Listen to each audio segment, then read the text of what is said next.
Uy, Frank, andyan yung mga kapatid mo. Hinahanap ka. Mga kapatid mo? Oo. Ay, halika, kain kayo. Kasi ang galing ng timing nyo. Birthday ng anak namin. 7 years old na siya.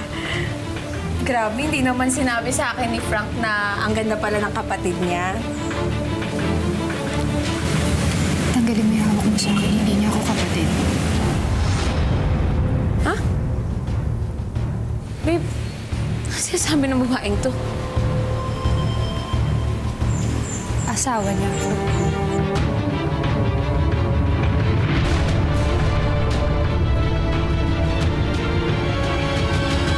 Ate, tara. Aida, mahal. Hoy! Huwag kang makauwi-uwi sa bahay natin, ha? Ipapagbugbog kita sa tropa ko! Wisit ka! Aida, mahal. Papaliwanag ako. Magpapaliwanag? Magpapaliwanag? Sige, lumapit ka! Wisit ka, magpapaliwanag ka! Wisit! Sige, lumapit ka, puputulin ko yung ano mo! Aba, teka lang! Kayo dumating dito nang gugulo sa party ng anak ko? Pasalamat ka birthday ng anak mo. Dahil kung hindi mag-eskandalo talaga ako dito. Oh, wow! Siya ba yung tinatawag mong boss mo? Sino ba talaga sa amin?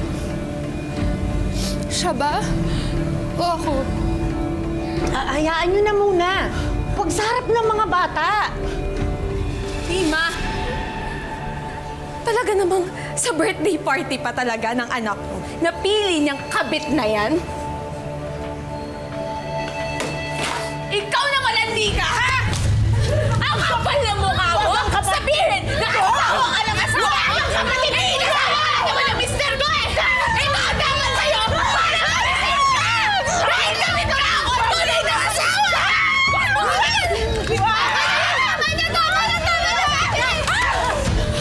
Tama na! Aba, lumalabang ka pa, ha? Talagang lalaban ako?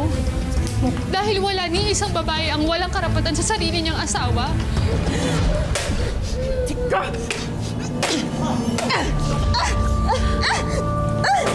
Ano tinitingin-tingin mo sa anak ko, ha?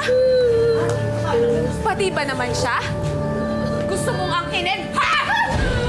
Buwisit ka! Malandi ka! Walis ka dyan! Tama na! Tama na! Hindi ka!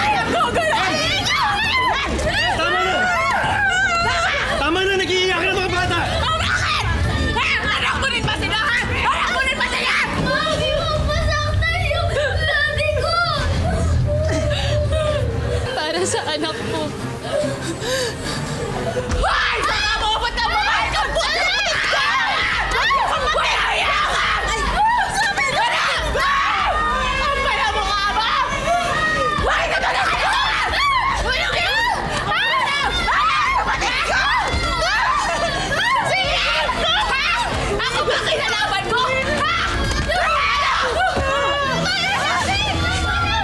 Nahiya ka! Di ka na nahiya sa amin ng pamilya ka! Nahiya kayo! Umalis kayo dito! Umalis kayo! Hoy! Hoy, lalaki ka! Tumayo ka nga dyan! Ha? Sumusobra na yung drama mo! Hindi na uumbre ang acting mo ngayon! Ikaw ang may asawa ko!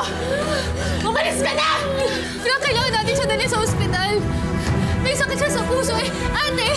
Ate, si Frank! Ate, kailangan natin siya dali sa ospital. Wala namin ambulance! Tawag kayo! Frank! Pinaway mo nga ang asawa ko! Frank! Kami na dito! Tulong! Tawag kayo ng ambulance! Frank! At nag-cruise na nga ang landas sila Aida at Lorna. Pero sino nga ba ang mas may karapatang tawaging Mrs. Solis? At sino nga ba ang mas niloko at inagrabyado? Tutukan natin ang pagpapatuloy ng ating kwento dito lang sa Tadhana. Maraming salamat sa pagsama sa ating istorya sa Tadhana. Nakaka-relate ka ba sa ating mga bida? Nako, i-comment mo na yan para sa iba't ibang kwento na punong-puno ng pag-asa at inspirasyon. Mag-subscribe na sa GMA Public Affairs at YouTube channel. I-click na rin ang bell button para lagi kang updated sa pinakabagong storya ng Tadhana.